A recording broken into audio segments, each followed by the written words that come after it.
OTF Glover. Yeah.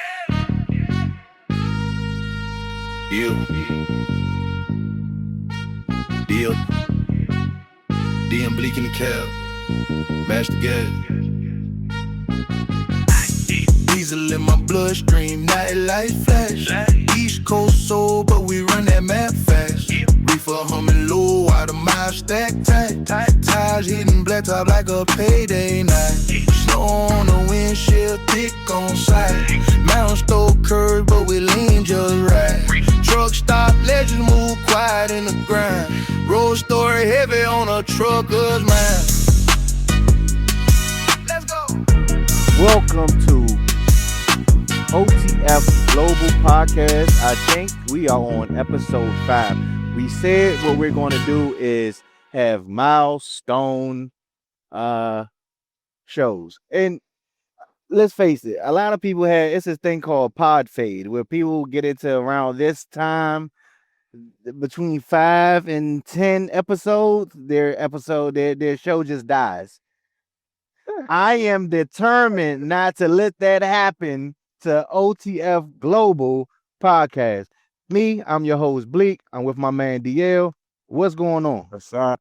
Got it. What's up, bro? Hey, where you at? Where you headed? You know the rules. Yes, sir. I'm in Illinois. I'm headed to Batavia,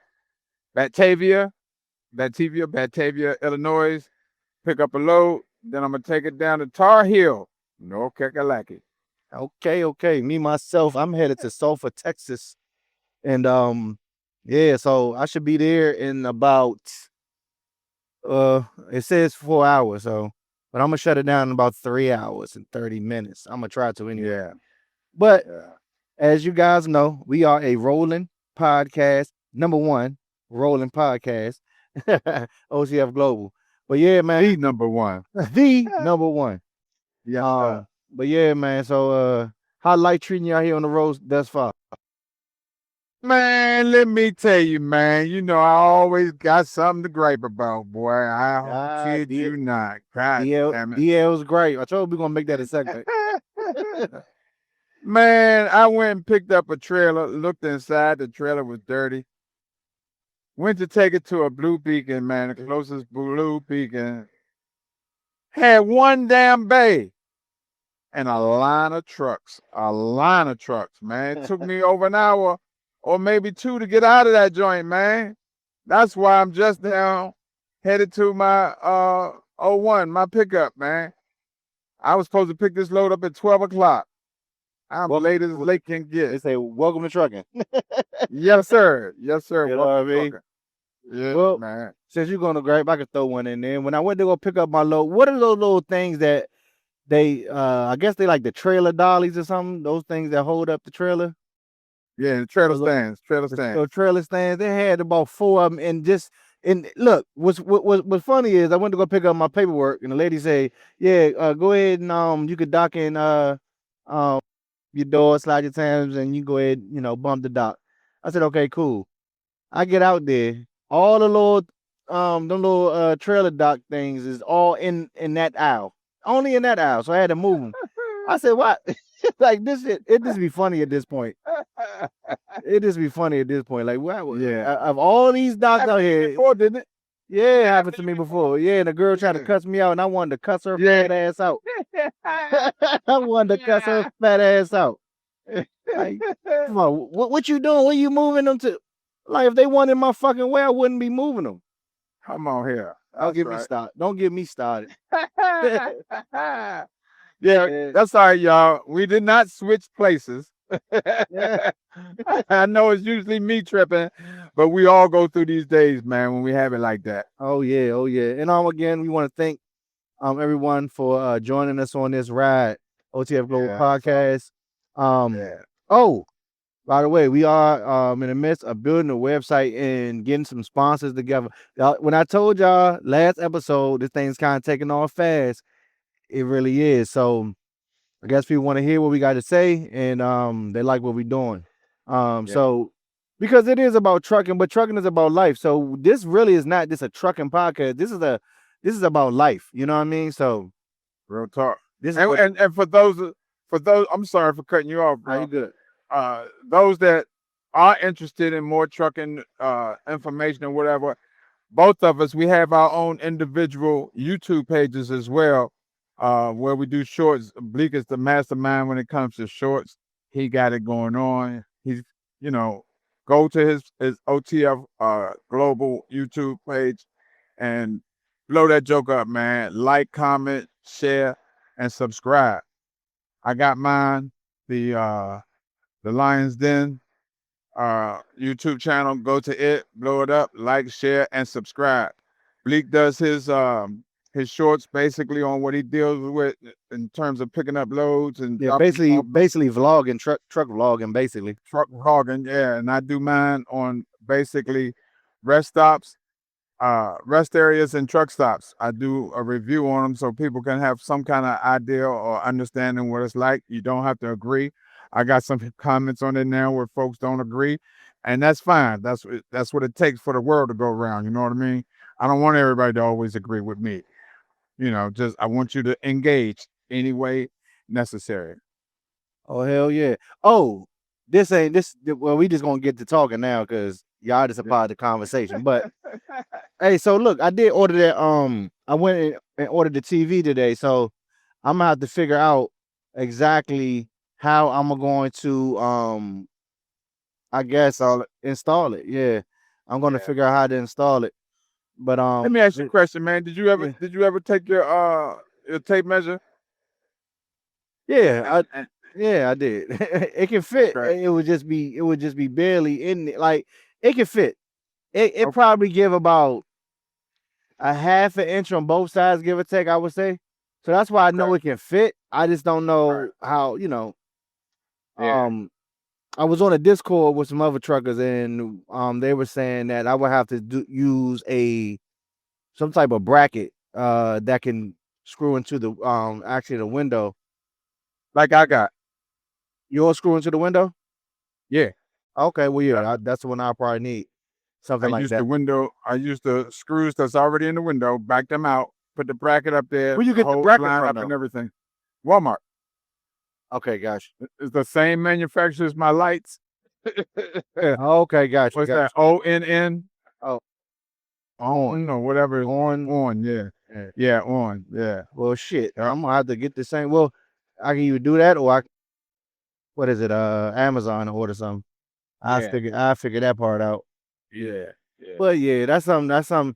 Yeah, because right now, for my entertainment in my truck, I got to use my tablet, which is fine. Like it works for me pretty much until I'm actually in the back and I'm ready to, watch a good show. I would have to sit in my front seat to get a good view, unless I just need it for the ambience, just to, listen to something. But yeah. So speaking of watching stuff, now, me and DL always go trade shows. Like, man, watch this and check this out. Check this out. I don't know if you had the opportunity. Did you have the opportunity to check out the Diddy, the 50 Cent Diddy? You know it. I got one more episode to go. Okay. Yeah, I was. So we hit now. So what you think about it so far? I think it was very well done. Number one, let me say that. I think 50, he's been catching a lot of flack for it, man, because 50 is one of the type of people, he don't give a fuck. He gonna tell you what he think, man. And I respect that. You know what I mean? If you don't like it, straighten it. Yeah. Like we used to say back in the day, right? Get some straight. That's the kind. Straighten it. What you gonna do about it? Like Mike Tyson used to say, what you gonna do about it? 50 from Jamaica, New York, he don't give a fuck, man. Either you get down or you lay down. Man, I'm gonna tell you like this. That's one dude you don't want to rub the wrong way. Because pause. But I'm just saying. I'm saying that to say, him and Diddy been going at it for the longest. But I find it interesting that the enemies that 50 quote unquote has or have created or whatever, they all, it seems as if they were always enemies of the industry in some way, shape, form, or fashion, right? And what I mean by that is this. Now, Ja Rule wasn't an enemy of, of the culture. That's a whole different. That's a whole different. That's a whole. Yeah, exactly. Yeah. So that's exactly what I'm talking about. But I just find it interesting, because Diddy has always been notorious, no pun intended, to be just a fucked up character in hip hop. Like now, so people have their conspiracies, and people always somewhat say that Diddy was somewhat involved with the murder of Tupac and Big, but I still don't believe that. Now, do I believe that he wanted them and paid some money to have it done? Yeah, that's believable, but that doesn't mean that it was carried out the way that he wanted it to be carried out. Now, Man. I have my own theories. Now, no, listen. Yeah. Now, when it comes to Big, that's another story. Now, because I look at stuff just from I look at stuff. Well, I'm gonna tell you what kind of. I always had my conspiracies anyway, right? Right. About it, especially about Tupac's. Especially about Tupac. I always had my theories anyway, right? What do you think happened with Tupac? Well, I do believe that was government orchestrated, right? Okay. And and I have my reasons for that. I mean, it's not hard to see or hard to understand. His name is Shakur, and they was always all the way back. That shit goes back before. That goes back before he was born. So back to Matula, all the way back to Matula Shakur. That's what I'm saying. So it goes back before he was born.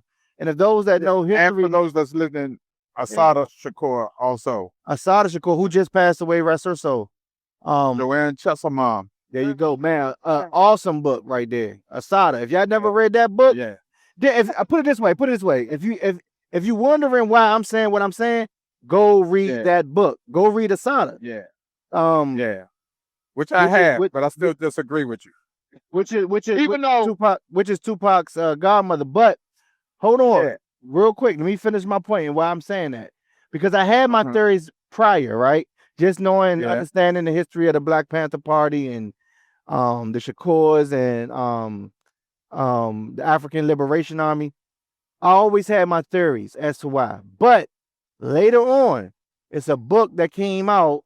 The author name is John Potash. He came out with a book called The FBI and War on Tupac Shakur. That really shed light on it because it said, now this is before, of course, this Diddy documentary, and it's actually before a lot of things that have come out about Tupac's death. Because this when he came out with this book, this is before Michael Jackson have died. This is before Prince have died. And this is also before, well, not before, but it's after Jimi Hendrix, Bob Marley, and a couple others. Oh, yeah, but long after them. Yeah. But the book is so intriguing because once you read the book and it has FBI documents in that book, you will understand why I'm saying what I'm saying as well. Because I'm like, well, damn, remember it was a thing called the Hip Hop Police. Do y'all remember that? Absolutely, I remember it. Right. So it was a thing, but it's not a thing anymore. You know what I mean? It's not a thing anymore. The Hip Hop Police doesn't exist, or do they? But I remember them being around, and that was a thing where they used to pretty much profile rappers, and they used to follow rappers. Well, this particular document showed that they were actually on scene when Tupac was I'm gonna say assassinated.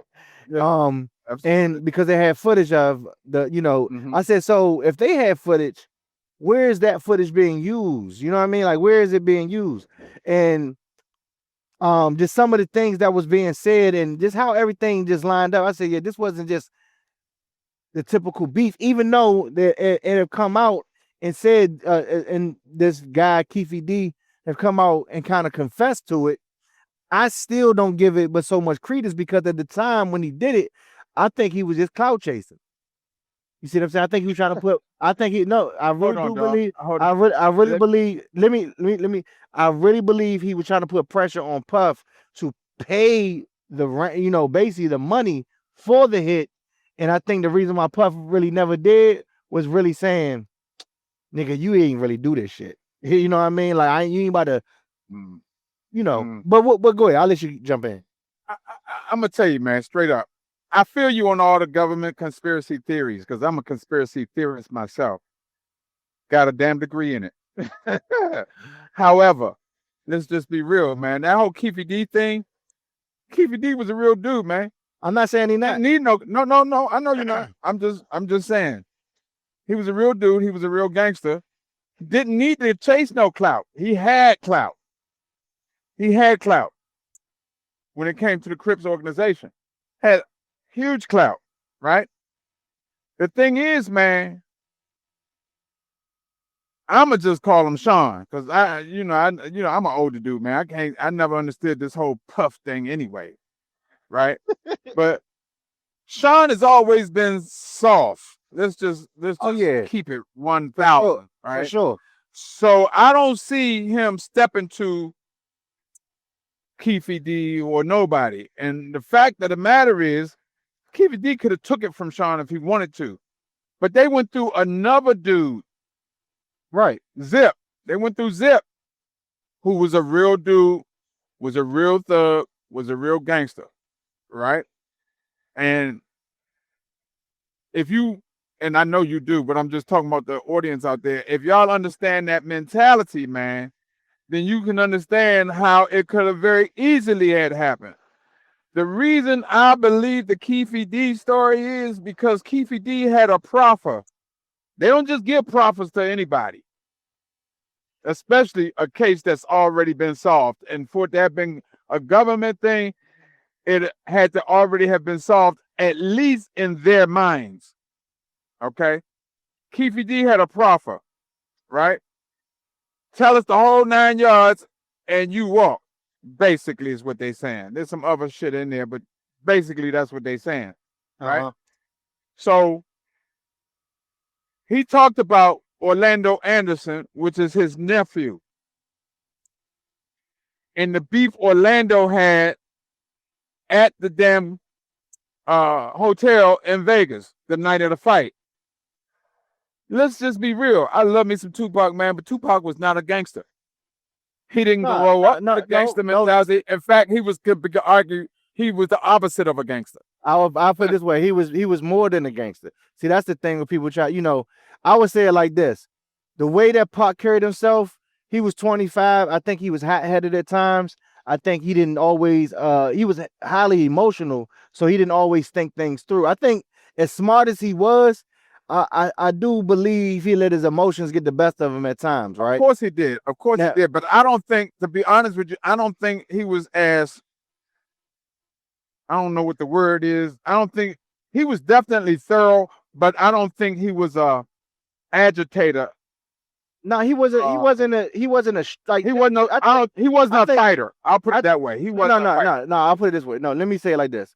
Was he a fighter? Yes. I think he fought for the right causes. That's what makes him a true fighter. That's why. I'm talking about with the hands. Oh no, he definitely no. He's known for that. That's the thing. He's known for fighting motherfuckers. Where? Trust me. Where? It's all. Now, one thing I can testify to, and I can say without a doubt, I am a Tupac historian. The nigga always was. The nigga was always fighting. You know what I'm saying? But what I'm gonna say is this: that still don't make him a street dude. That still don't make him a gangster, because I don't believe that he was. I believe the reason why he did what he did for his career is that he understood the people that he felt that he needed to reach was the street dudes. And for real, he was right in a way. I just think that he knew that he had to be who he was, talk the talk that he knew, because it was around. So the thing is, I don't want people to feel like he had to pretend to be something. No, that was him. I know, I'm not. That's not what I was saying. I'm not saying you, but I'm not saying you, DL. I'm saying it's because we hear, we see it all the time, right? Let me finish my point. Go ahead. Let me finish my point. My point is that in terms of, and this is going back to the assassination of Tupac, I believe that the whole Orlando Anderson thing that happened in the hotel, Orlando was jumped in the hotel. Let's be real. He was jumped. He was there. He was alone. His crew wasn't with him, right? And he was jumped. And of course, him being a street dude, it ain't gonna sit with him well. You know what I mean? And on top of that, the money. I believe that Zip was told that, look, I'm going to pay you to take Tupac out. $1 million on Tupac and Suge. And I believe Suge might have had a little something to do with it too, to be honest with you. But nah, I don't believe that. At the end of the day, and it's possible he didn't. I have no reason to think he did, to be honest with you. No, because a lot of people say that Suge wanted. No, I don't believe that. Yeah, I can agree with that. Now, but I will say that Tupac, for me, in my mind, it made sense what Keefe D said because it matched the damn witness's story. I'm not even saying that that's not highly probable, right? Okay. And highly possible. What I'm saying is, from what I've seen and what I've known, and I look back at that shit, if anybody remember this, it was a documentary that came out, I want to say around 1999. It was called Thug Angel. It was called Thug Angel, right? Yeah. Right.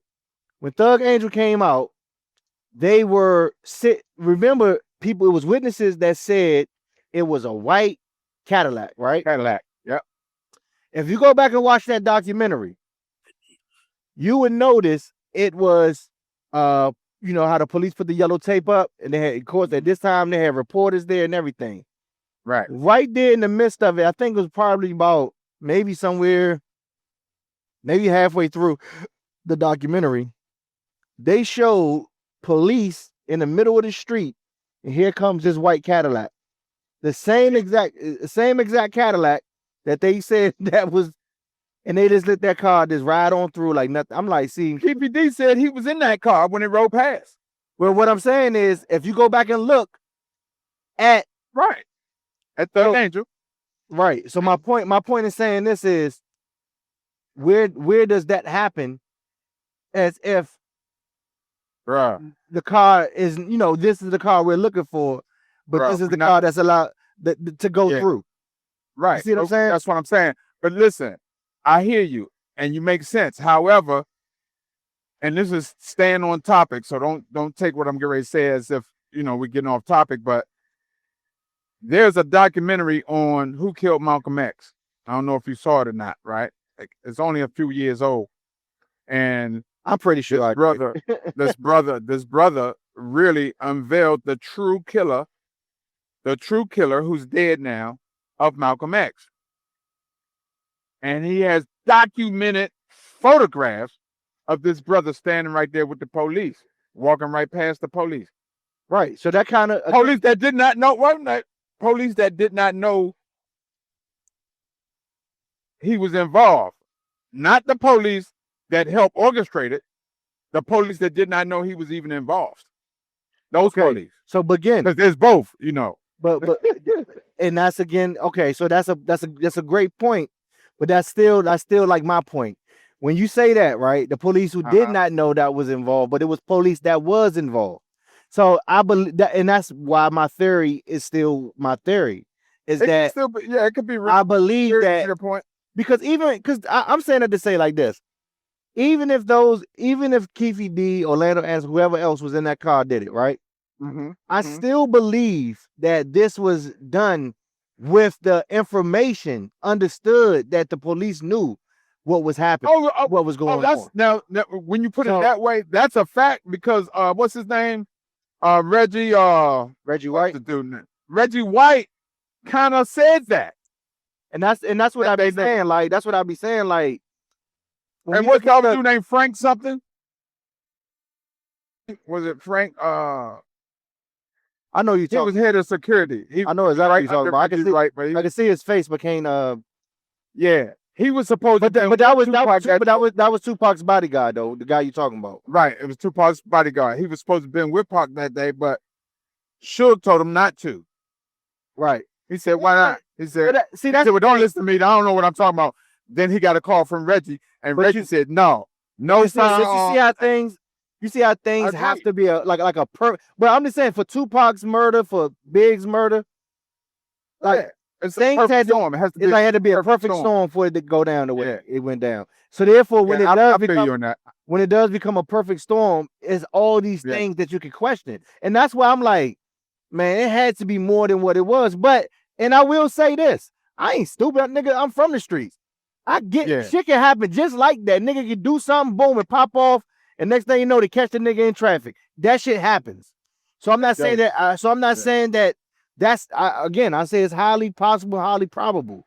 I just believe. I just really believe, because one thing that J. Edgar Hoover was hell bent on when he went after Fred Hampton, when he went after Huey P. Newton, when he went after Malcolm X and Martin Luther King, he said, Martin Luther King, he said what? To prevent the rise of a black messiah.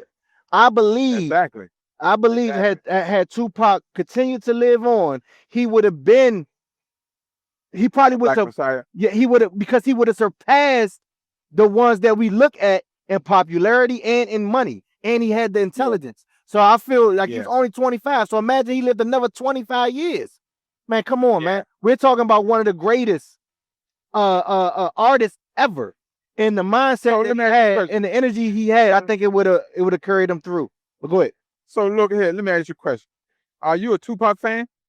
I think I'm more than a Tupac fan, because I don't look at him just as a rapper. That's why. Because you and my daughter the same way, man. My daughter is a fanatic about Tupac, man. Look, somebody go against Tupac, man. Those are fighting words to her.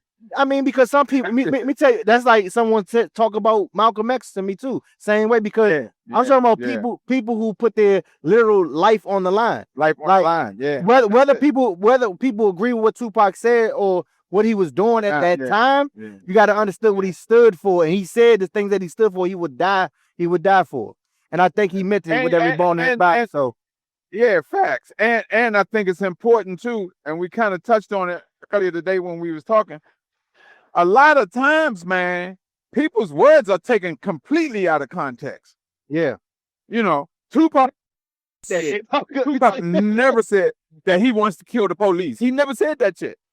He never said that. What he said was, protect yourself. He believes in defending himself. That's and protecting his people. But again, and to that point, just so happened, that's what I'm saying. People say, was he a gangster? Well, look, I'm going to tell you what's gangster. When he said he seen somebody out there pretty much beating up another black guy that he didn't know, but he seen two white guys jumping on him. What did he do? Yeah. He jumped out and popped shots at him and shot both of them in their ass.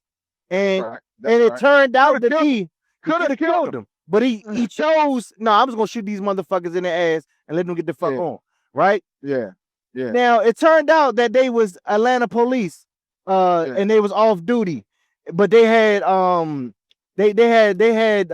reason why Pac had got off was for because they was, I guess they was off duty doing something, and I want to say it was something else that was related to it as to why that was thrown out. Yeah, I can't think of it right now at this very moment, but that was a true thing that happened. That's why I say, man, he's gonna stand on business. So, but again, when you say am I a Pac fan, I say yeah, I am, but it's more than just that. His music shit is because of what he stood for, just like 50 Cent. So let's go back. The reason why I'm a fan of 50 is not because of his rap so much, even though I believe that his first album and his second was like masterpieces. I do believe that, of course, his first one was better, but Get Rich or Die Trying and The Massacre, I think they was like masterpieces, really. But he hasn't lived up to that since. He came out with two heavy hitters, and it's been pretty much nothing ever since. Let's be real. But what I will say, what 50 has done was his deals with publishing his own books and others, his deals with video games. We all know the infamous Vitamin Water deal. His deals with in TV and film. Clothing. I mean, you really can go down the list of how great of a businessman he is. I mean, he used the trolling almost as a sense of marketing, keeping his name out there, because his music is not. He always know how to find a lane and say, you know what, this is how I'm gonna do it now. This is what I'm gonna do. Because music was the first way of marketing everything else he was doing. Now he used this trolling and this internet thing. So he's great at that. And that's why he's really unfuckwittable when it comes to like if someone wants to pick him as an enemy. I don't see no one has defeated him when it comes to that. Like he's probably won every so-called battle. And the thing about it is he has a long memory. He's not going to forget because this thing with Diddy been going on for like 20 years. So Yeah. and I honestly think, man, real talk, having met 50, I think he keeps his lives separate for a reason. You know, like he said, 50 Cent, that's more of his that's his stage thing, man. That's his persona. And Curtis Jackson is who he is that's his business side, right? yeah. Keeping it real, man, 50 has been from day one, man, and don't get the game twisted, man. I got respect for Supreme and the brothers did too, man. You know, was it there? Jamaica, please. I don't know what the fuck happened. I don't know what the fuck went on. But I do know there's some soldiers that came. He's probably one of the main ones because 50 is the one that's keeping it going. You know what I mean? He gives back, man. You know, his philanthropy is off the fucking charts, man. A lot of people don't know about it because he don't want a lot of people to know about it. You know, there's things he do for people he don't even know. You know what I mean? And when you talk about people like Dame Dash, man, Dame, shut the fuck up. Nigga, and this ain't no motherfucking Charlemagne. You ain't gonna punk me, motherfucker. You or that bitch ass cousin of yours. White loving motherfucker. Fuck him. I don't give a shit, nigga. Holler at me, and you get your little bitch ass son Boogie too. Nah, he ain't really got nothing to do with this. They ain't gonna fuck you up. Man, fuck Dame. Fuck Dame. I'm gonna tell you like this. This is what Master P said. Master P said 2 mountains. Hold on, real quick. Now everybody, hold on. Now I want you to go. I really want we done named because I gotta say this. We done said 50, Dame, hold on, Dash. Okay, go ahead. Because I got something. I gotta get this part out. All right, go ahead. Gotta get this part. I got something for us. Master P, who I have much respect Master for. P, okay. Master P, he says this a lot, man, and I believe it to the core of my fiber.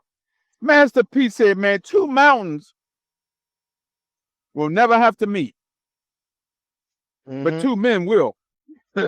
Oh yeah. So Dan, you want to meet me? You can meet. And I'm an old nigga, so I'm gonna tell you right now, I ain't got but 1 round, maybe not even that. So you know what time it is, right? Just so you know. Now I'll leave it at that. And both of you niggas love boxing. Oh man. So what's funny is, since you brought up the mogul, Master P, talking about 50, Diddy is in there, Dame Dash could be in there, right?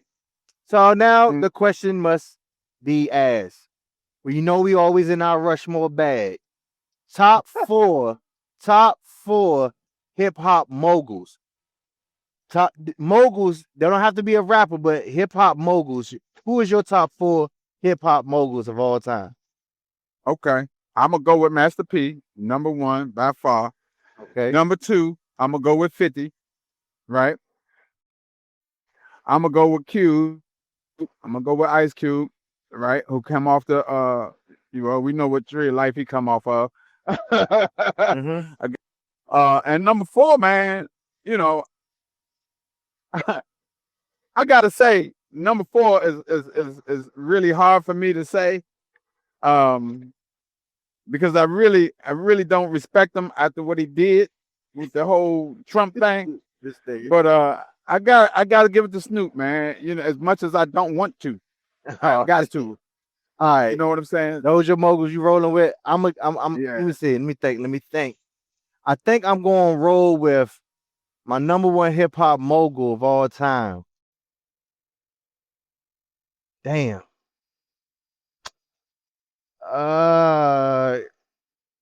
Damn. All right. I'm gonna say Dr. Dre won, right? Dr. Dre. And I know people don't even think of this man like that as one, but he is. Nas. Yeah, he is. Because what he for been, sure. it's because he hasn't been in this mogul bag as long as the others. But recently, go look at this man moves. Go look at it. Like, what? I'm gonna tell you, What the when fuck? you say Nas, there's no argument for me when it comes to Nas, man. None. I have no argument for Nas. I'll be like, why he the say smoke. Nas? Because they just gonna look at him like, nah, but go look at what he been doing business wise. Nas has been underrated since the day he came out, man. Yeah, for sure. So, and this is just Pretty another much, lane where pretty he's much, underrated. pretty much. Next to Pop, pretty much the golden child of hip hop to me. Like Next to me, next to Pac comes DMX and then Nas. I say, That's Nas. why I say. Well, let me hold on. Nas, Let me. That's another argument. Let me finish my mogul. Yeah, okay. Go ahead. Go ahead. Damn, I gotta give it to Jigga, man. I gotta give it to Jigga as third, and then fourth. Who is Jigga? Jay. A lot of people go out of Atlanta. Jay-Z, man. Jay-Z. Oh, A lot of see there you go. A lot of people ain't gonna want to put Jay-Z up there, but trust he is like, up there though. He's definitely up there. I said regardless of how you personally feel. Yeah. Because for real, got it like that. I mean, to be honest, for real, a lot of people gonna have him as number one, and they wouldn't be wrong. To be honest, they wouldn't be wrong. True that. They really wouldn't be wrong. I'm thinking of not only their business acumen, but the people. You know, Nas didn't really put nobody on like that, to be honest. But I just look at him for say what he stood for as far as being just a true hip hop personality, a rap god. And now he's getting into that business bag. Like I'm gonna give it to the brother. Like I'm not gonna take away from Nas, man. So let me see. Dre, Nas, Jay-Z, and me, Master P. I agree. Master P, I think what's fucked up about P is this. A lot of people don't, especially the younger generations, they not really looking at what this man did and what he accomplished and the time in which he did it and what he's doing and what he continues to try to convey to us as when it comes to ownership and when it comes to supporting each other and having our own, like basically it was an interview that he did and he was talking about just like when he goes to a grocery store and you see all these different brands and we don't have any there. And we don't, and then we look at the brands of these, you know, the people that own them, the company name, and they are beyond wealthy. The Kellogg, the General Mills, and you know, the Crafts, and you know, like they come on, and then we don't. But when we do it, support them. Yeah, it's being laughed at. Like that shit is now to me. That shit is corny. That we don't look at rap snacks, all that goddamn salt. Motherfucker, you don't care nothing about all that salt that Utz got in them. Yeah, or whatever bag of chips. Yeah. So that's so that's you just don't want to support a black man. When it come down to it, like you said, you can definitely say that's what's wrong with us. You know, it's like we start to cherry pick. You know what I mean? And we start to dissect every little thing when we do it. But we don't question nothing that we just go, you know what I'm saying, and grab off a shelf. And of course, there's gonna be a lot of motherfuckers saying, "Yes, I do." No, you don't, motherfucker. No, you don't. Yeah. No, you really don't. Yeah. You know what I mean? But yeah. So I would say that now a different road with this shit, right? Put on a different road with this shit. The one thing that's perplexing to me is why don't these motherfuckers ever get together? Why don't these motherfuckers who are touching billions say we need to do X, Y, and Z now? Well, I know why. But why do they why the fuck are y'all motherfuckers so afraid? What the fuck are you afraid of? I'm gonna tell you, man. I'm gonna tell you somebody who has did things with other people and keep preaching it too. Is P. P put, I mean, you can argue it, but he put Snoop on when it came to being a mogul. He put him on by far. But you got people like Jay-Z who think he owns the fucking game, and you don't, dog. You got a lot of money in the game. You made a lot of money. You made other people a lot of money. I kid you not. But you don't own the game, right? And so when you look at it that way, you got a lot of envy You got a lot of hate, like Dame Dash, man. Come on, man, get off of Jay-Z's. I don't even know if I can say it, but you know where I'm going with that. No homo. But the fact of the matter is, you know, dog, you still upset about the Jay-Z thing, man. Let that shit go. That's done. Yeah, that shit ain't gonna ever. That shit, you know, let that shit go. Move the fuck on. You supposed to be like that, nigga. You ain't did shit since Paid in Full. Real talk. You know. So what I'm saying, and that's why I don't consider him a mogul. He could be though. He could be on the list. You know, that's my own personal thing. But I mean, we can't take away. Look, history is history. Can't take away what he did. Yeah, can't take away what he did. That's right. what and that's all I'm saying. He Right. did But do that's that. why they don't Like to be honest, but yeah, but I know I get it, and I second that. I like if Dane would have put motherfucking the energy in to him just doing with him and stop worrying about what the fuck whoever the fuck I was doing whatever, he already, because you gotta look at it like this. He helped put Jay-Z on. That's one. He did. Then He did. everybody else under Rockefeller. Then he did put Kevin Hart on. He did put Kanye on. Right. So you got to look at who he put on. You see what I'm saying? So yeah, I got issues with all those things, but he did put them on. Well, yeah. See, that's the thing. It doesn't even matter because the thing about it is, you're right. You're right. Again, when we talk about these things, right? It got to be personal feelings aside, unless we're talking about the issue that they're doing. I'm talking about the black. I'm just talking about the black and white facts of what transpired. So when we look at those things, he did do those things. So he does have I can't take that from him. Yeah, he does have a track record. Now, if you personally like him or not because of shit he say or do, that's another thing. Because that's a whole. I will say this about Dame. When Dame talks, right? Because I feel like this. Dame, you put too much energy into other people's shit. That will be my thing against him. But one thing I can say is that he does, for the most part, and I would say most of the time I hear him, he's speaking from a place of truly protecting the culture. Now, a lot of things he do and a lot of things ways he go about it, I do feel like it's some bitch assness in it. I'm not gonna lie. Yeah. I just feel like a lot of, you know how people can say something and what they're saying is true, but it's the way they saying it. So it's like, nigga, nobody want to hear that. How shit. they saying it? Yeah. So that's what needs to be understood. But yeah, I agree with that. I just feel like, you know, he's a Harlem nigga, and you got money, and you had money, and you been around money. You did all these things, and he just feel like, man, nigga can't tell me shit. Like, nigga, fuck you. You can't tell me shit. But that's the thing. That's one of the issues with Dame, is that he done made shit. He can't be told shit. And I think that's why, you know, him and Kanye got along so good. Yeah. You can't tell Kanye shit. All right, that's because Kanye got a mental problem. But let me ask you this.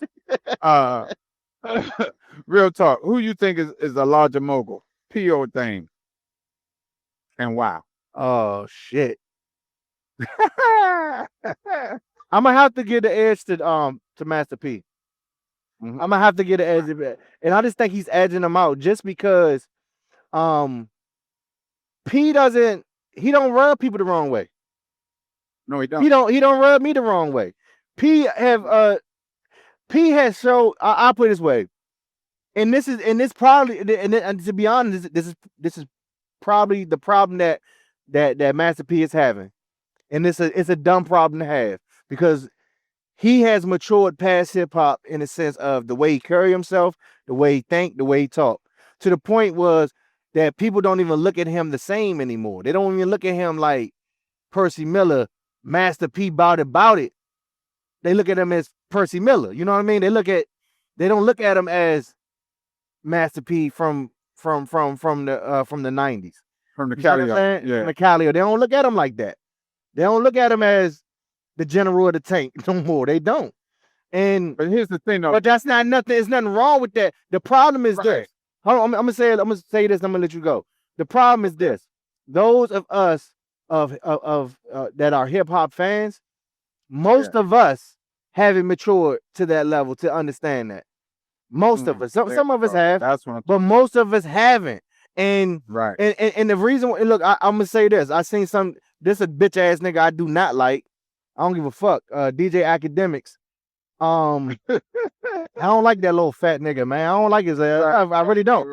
But he said something that it just blows my mind, and this is the reason why, like, niggas like that need to be like, they can't be in the. They hold too much attention. I don't want to say anything else but that. They hold too much attention. So when they say come out and say shit like hip hop is a young man's game, and once you get 30, you aged out. 35, you too old to rap. This is what's wrong, because motherfuckers that's 30 and 35, they could be teaching the youngins that's 19, 18, 20, 22, 23 that's getting into rap or that's getting into life in general how to make better decisions. But when you don't have that, that's why you got niggas that's 40 years old still trying to rap and be a youngin, because it's a young man's game. And when when it's a young man's game, you got to acquiesce to the young man's game and mentality. That's why you got niggas that's 40 that's acting young. So when you have older gentlemen that has made business moves, they can then come back within the realm of rap and teach the lessons of that. This is how I did it. This is how you do it. Okay. Watch out for this. Don't do that. Don't sign this. Yeah, sign that. You see what I'm saying? So when you got that type of mind in the game and they lead it, then the rest of the youngers, they can't be fucked with or fucked around with. You see what I'm saying? And that's why they want these youngins to be in the game. You know why? Because you can mislead youngins. You can get over on them. You can trick bag them. You can have them sign fucked up deals. Yeah. You see what I'm saying? So that's why I land. I feel you. So I get what you're saying, and I appreciate that. I really do.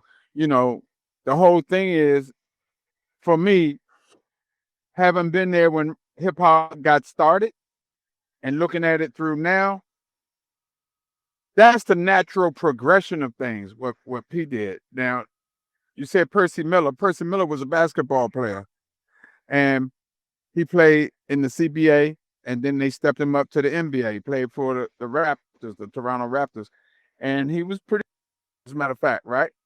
But he was a better hustler, right? Right. And he wanted to, get his family, in a better position. And when I say his family, I'm talking about him, his brothers, and his children, his wife, everybody at the time. You know what I mean? And so he did what he had to do. The rap game was where the money was, so he excelled in that, right? When he got older, man, he started getting wiser about things, just like Eazy-E did, and we should have mentioned him in terms of mogul. Just like Eazy did, he started learning the business end of the game, and P was like, "Oh shit! So if you gonna give me $1 million, you gonna give me $1 million up front? Oh, well, why do I need your $1 million up front? Hell, I can money and invest in me, my damn self, and make 3, 4, 5 times that. Because that's what you get ready to do, right? You get ready to the money, you giving me an advance of $1 million. That ain't no damn money for real, not compared to the money you got. And so that's what he did. And that's what he's doing. He's teaching the youth the game, but they gotta want the game. You know what I mean? And so that's where I go with that. Man, dang dog, you ain't teaching nobody shit about how to smoke weed. And there's nothing wrong with smoking weed. I ain't against that. I don't do it. I'm a truck driver. I can't do it. But at the end of the day, for real, dog, that ain't making nobody no goddamn money unless you're doing it on the level of a Snoop or Mike Tyson or somebody like that. And nigga, you ain't doing it like that. Your cannabis plants are making money, but not like theirs.